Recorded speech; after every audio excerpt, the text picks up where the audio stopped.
Exploring micro consoles. Today we're going to take a look at the Nvidia Shield. My name is Derek Bertubin, and today we're going to talk about the Nvidia Shield. This is the one that I chose out of the selection of micro consoles that were presented, some of which were the Ouya, the Game Stick, the Uno, and last but not least, the Nvidia Shield. And looking at all of them, this one really captured my attention, mainly because of its versatility. The price point is definitely higher than the rest of them. Looks like the Game Stick, I believe, was only $79, but the performance is what got me. The ability to stream PC games and also access to a large selection of Android games. That was a very, I like versatility, and that was a very good selling point to me. And I also looked at the price point for this. It was about $250. So it's a fair investment, definitely a fair investment. Looking at some websites, and we're going to take a look here. This is the Newegg website. This is $249, which is not a bad price. Once again, that's about the price point. I've looked at other websites. You may have it up as $400 for 2 free games, $499. I don't see how it's 2 free games. You're actually really paying for the games at that. But it's pretty packed. Has an Nvidia Tegra 4 quad-core processor with 2 gigabytes of RAM, 720p resolution, integrated stereo speakers with a microphone. There's a 16 gigabyte flash memory for storage. It features 802.11n Wi-Fi, Bluetooth 3.0, GPS, so a lot of the good stuff. There's motion sensors.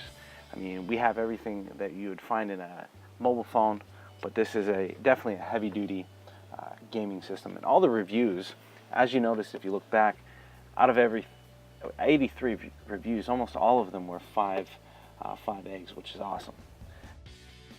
Now, taking a look at some of these reviews, really getting to see what they say, we see that the cons are really not too bad. We see here very nifty battery life. The battery life is surprisingly good. Using GameStream breaks the ties to the computer. And that's what we're looking for. Micro consoles, portability. It does say that it's pretty heavy, probably because it's due to a battery. Let's take a look at another one. Here we can see 2 interesting titles for reviews. Buy this now, and best tablet I've ever used. Now, one thing I want to point out, the cons are fairly small that I've noticed. One is the screen is small. The other is not really having quality games out there. Well, if you're streaming games, you have pretty much anything that you want to play at that point. But the Android game seems to be lacking, and that could be a potential setback when you're really looking at it overall.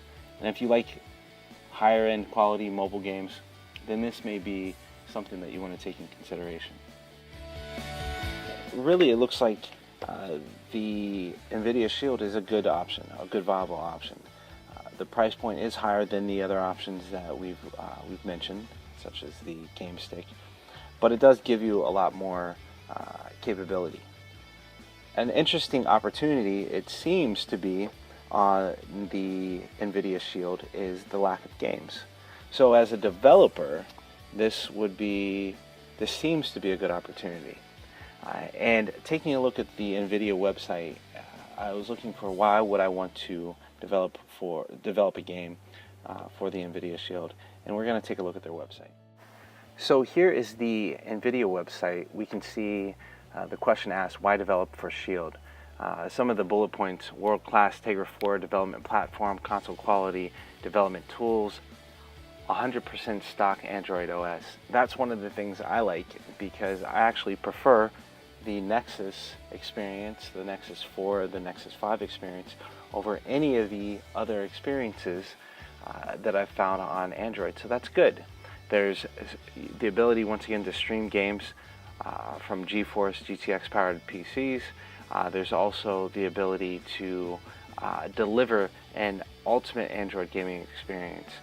By nature, I'm not typically an Android person, but as I've had more experience in developing for Android, I find that this may be something I would like to get into. On top of the documented gap of quality games, this may be a perfect console to develop for, to really, I mean, it's an opportunity.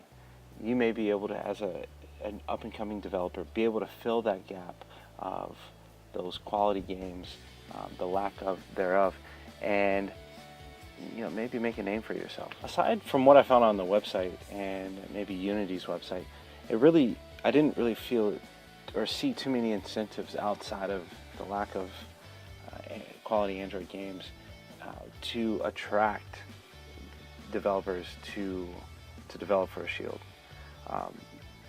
So that could be that could be improved upon. Definitely, more incentive is always great.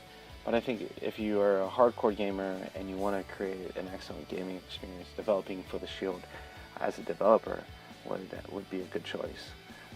Other than that, though, this was the one that captured my eye. It looked weird. It looked strange. It has a lot of power to pack. It's very versatile, and it may have convinced me to pick one up sooner than later. I'll have to double check that out. But this is my exploration. I hope you enjoyed it, and we'll be talking to you soon.